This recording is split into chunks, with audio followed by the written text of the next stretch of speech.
Pagmasdan mo mga kaklase mo, baka may hindi na totoong tao dyan. Story time. Meron akong kwento tungkol sa university namin, ang University of Iloilo. Hindi ko alam kung totoo to pero second year college ako nito. From the Department of Education or EDUC. Nang araw na to, unang klase namin sa prof namin na to.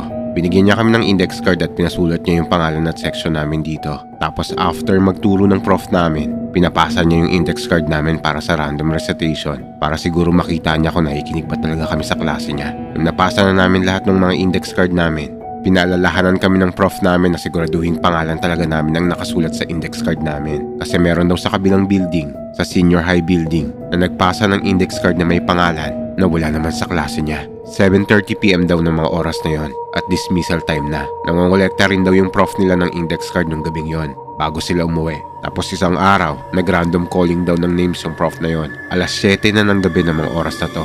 Pagkatawag daw ng prof nila sa pangalan na yon, Ana Marie de la Cruz. Walang tumayo. Nagtinginan daw ang lahat ng klase kung sino yung pangalan na yon. Kaya para raw makasigurado, tinignan ng prof nila yung class list ng buong klase at wala ngang ganung pangalan sa klase niya. Dito na raw nagtaka yung prof nila at tinanong na sila kung may nakasama raw ba silang ganung pangalan. Biglang may isang estudyante ang nagsalita. "Ako sir, nakita ko na yan.